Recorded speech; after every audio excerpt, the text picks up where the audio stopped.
using narrative and stories. Oh my gosh, the whole morning was stories, pretty much, right?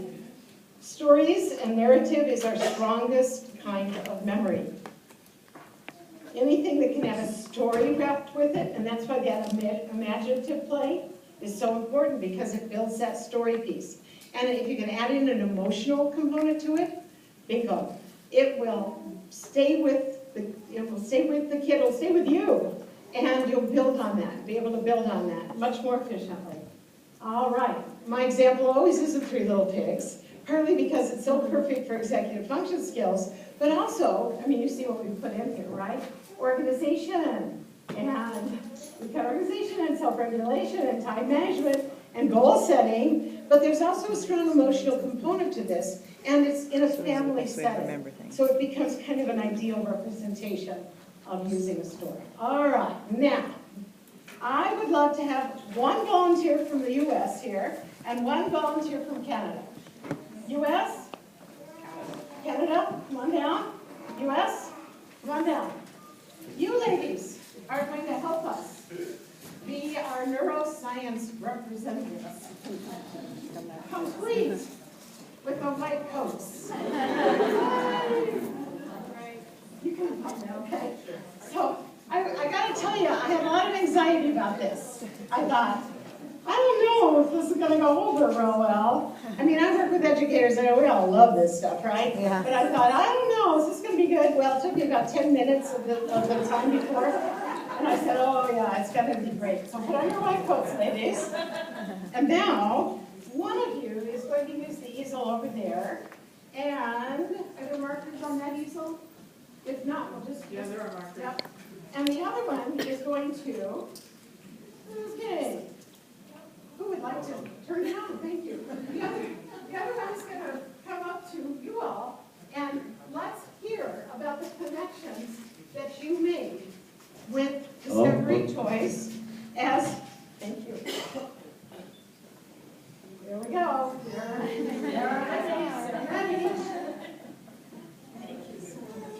So who's our microphone? It looks like you are, Ashley. Go for it. Ashley came up and introduced herself to me earlier. That's why I know her name. But I'd love to know all of your names. Okay, so this is the time where I would just like to hear some of the connections you've made with Discovery Toys. Well, actually, we're going to, I'm sorry, tell me your name. Catherine. Catherine, you're the scribe. All right? Catherine's going to write it down.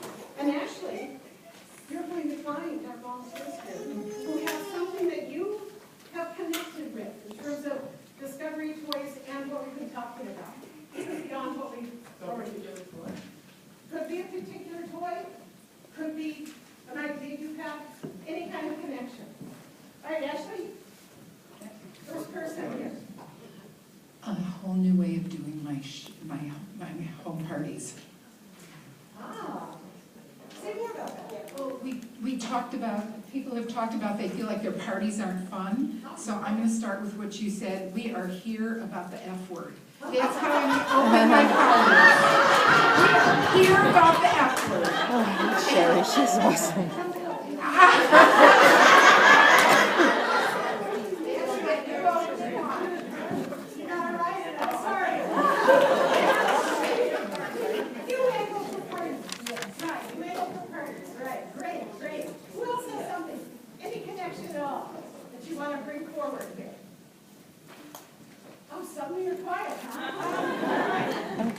Age 3 to 8 is the critical time that we develop our executive function skills. That's what we're best at, is giving those skills to those kids. That's our catalog, baby. That's this. Right. It is that. You know, I mean, what could be more powerful information? 3 to 5, critical time for executive function skills, and exactly, perfectly fitting what it is you're working with. Great. Who else has something that you connected with here?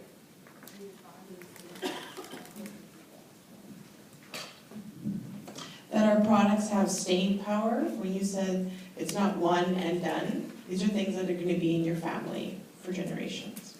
Exactly, exactly. These are things that not only generations in your family. I think it was it Tammy who said she found something in that little video that you had for all those years, right? With your kids, and, yes, but they have that spiral, that layered learning capability. Actually, it's gonna be challenging. Go ahead. Make a visual of the list of executive functions and color code it like you had it, and match those up to the various toys. Because it's going to overlap so much, it'll be like a huge Venn diagram. So using the executive function skills, I've got that one slide with your color coded, but you can remember this, and matching them with the toys. But which ones actually fit nicely into each of these executive function skills? That's a good idea. All right, she's coming over here. All right, Terry. I wanted to go back to what you said about asking the question, and when you get the answer, to ask them why they said that.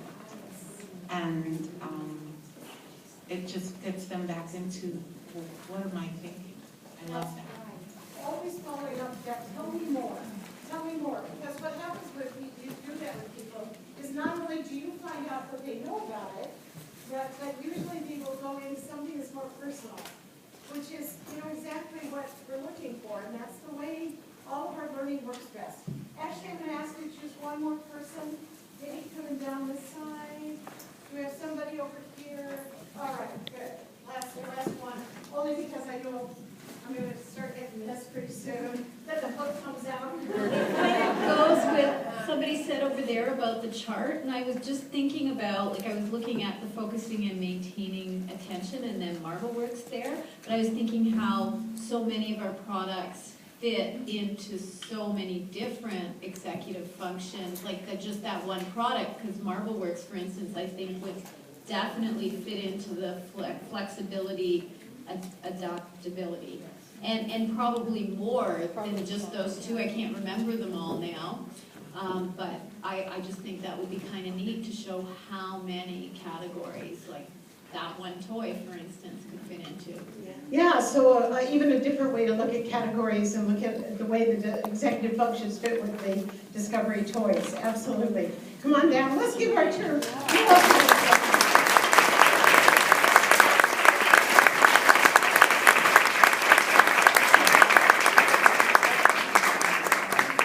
And as a thank you, please keep the coat. You never know when you might need it. Oh, okay. So Ashley happened to work in pharmacy, so she's giving it back. Thank you.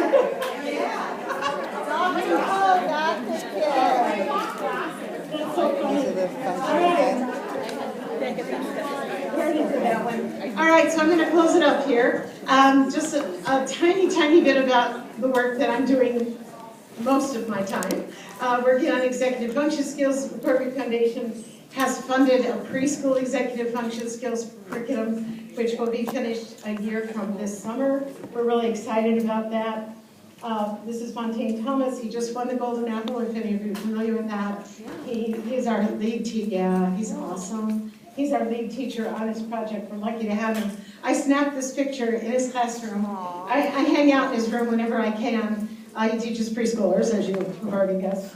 And these two guys were in a huge fight over the wooden blocks. Huge fight. They both wanted to do whatever. All he did was he went over there and he said to them, boys, you see the blackboard there, chalkboard, right? Old-fashioned chalkboard. He said, boys, let's draw up a plan. So planning, right? Huge executive, he said, let's draw up a plan of what you want to do together. Sharing, again, huge in the research. Cooperation. Let's draw up a plan of what you want to do together, and then you can get to work on this. So sure enough, they drew up a plan. He drew it as they talked. It looks nothing like what they put on that board. But look how proud they are, and they work like just a gem together. Here are the top 10 characteristics. I wouldn't let you go without giving this to you. Again, they will be in your handout. Look at how similar things that employers look for in college graduates are to what you want to promote with kids.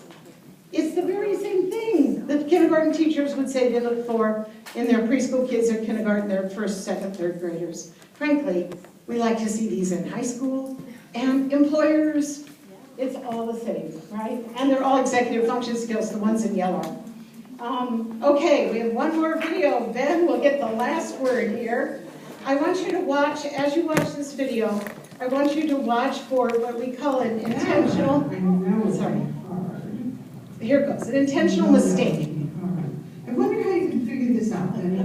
How could you figure out what to do with this card? What do you think? If you look at it, what do you think? How could you figure it out? Busy. What could you do? What goes in that What square? could you? We want to figure out what goes here, but what can you do to help see what is in that square? Final, caterpillar, final, caterpillar. Wow. Let's see. Put a caterpillar in there. Let's see if that works. So, say it again. Caterpillar, final, caterpillar. Spider, caterpillar, spider. Does it work? That's a pattern, isn't it? Let's do always add always walk to it and see what that. See what that does. That's a good idea. See that one now. Caterpillar, spider, spider, horse, spider, caterpillar, spider. What do you think? No. That's what Let's try add an dragonfly. Does that work? Daddy was exactly right about the Caterpillar, spider, dragonfly, caterpillar, spider, caterpillar, dragonfly. Does that work? No!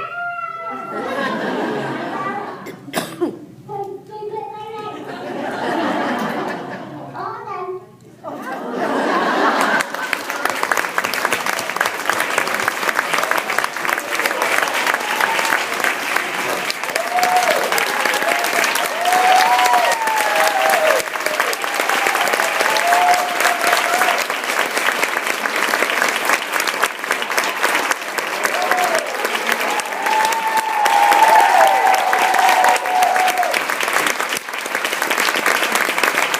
Are you ready for the next big announcement? Today we're launching the DT Advisory Board, and the first member of our DT Advisory Board is Dr. Bozeday.